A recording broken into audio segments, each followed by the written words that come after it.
Bonjour, je m'appelle Pierre Ustardi, j'ai 27 ans, je suis né à Saint-Étienne. Mes deux parents sont à côté de Saint-Étienne, dans un village de 1500 habitants qui s'appelle Avézieux, à côté de la source Ballois, village Saint-Gagné. Ils ont toujours eu une maison ici depuis 85, une vieille ferme. Et mon père, qui travaille dans le bois, en fait, a construit toute la maison par lui-même. Donc la maison est avec beaucoup de bois. C'est pour ça que petit, souvent j'avais peur dans la maison parce que tout craque la nuit. Et j'ai une sœur qui est plus âgée de 2 ans de plus, de 85.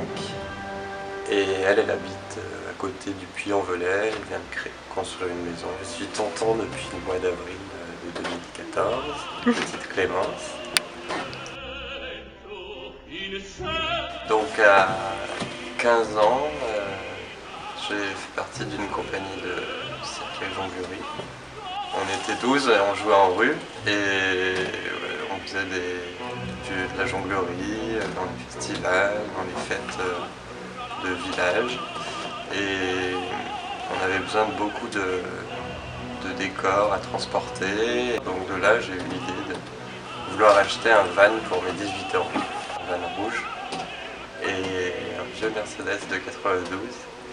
Et de là, du coup, après je suis parti, je suis allé en Espagne.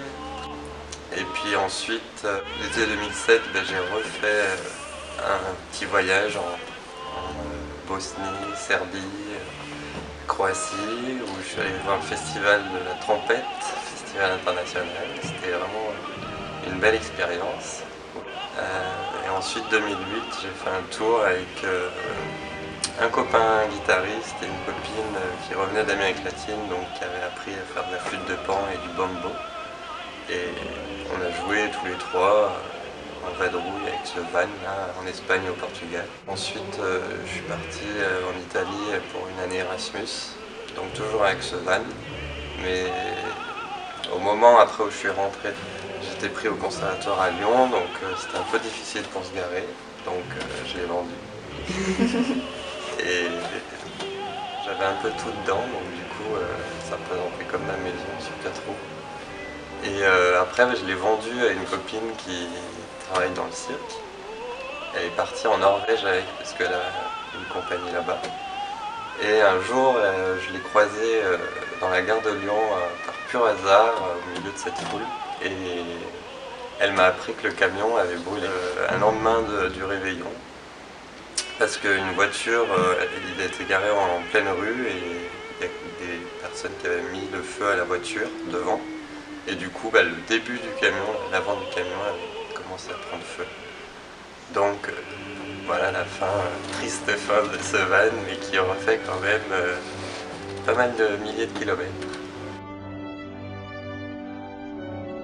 J'ai donc été pris au conservatoire en contemporain, en cycle préparatoire spécialisé au conservatoire de région de Lyon, qui se trouve en haut à Fourvière.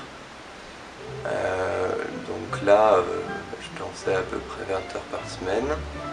Pendant cette période au conservatoire, j'ai créé un petit spectacle, c'était une forme courte de 10 minutes qu'on a joué en Avignon Festival, dans la rue, et qui a bien marché. Donc du coup on a eu des bons retours et on a aussi joué à Aurillac, le festival de rue aussi. En danse après, j'ai aussi travaillé donc, avec François Jasmin, Human Dance à Paris, c'était une compagnie de danse Buto. C'est donc une danse japonaise qui me plaît vraiment beaucoup.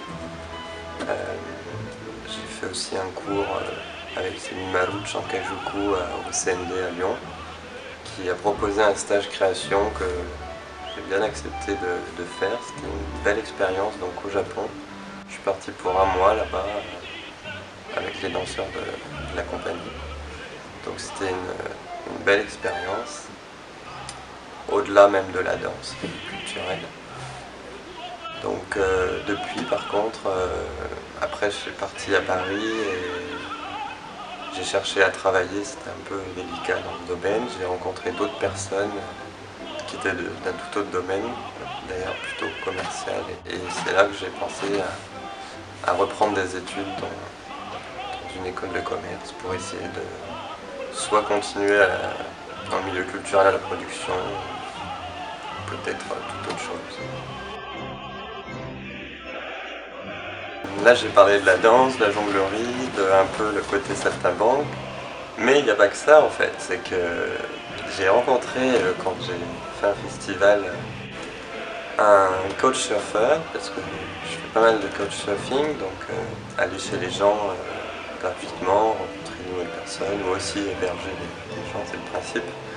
Et donc je suis allé chez cette personne qui dirigeait une compagnie de croisière en fait. Il avait besoin de quelqu'un pour travailler sur l'accueil de touristes, emmener en soirée comme au Moulin Rouge, des choses comme ça, le Louvre, Versailles.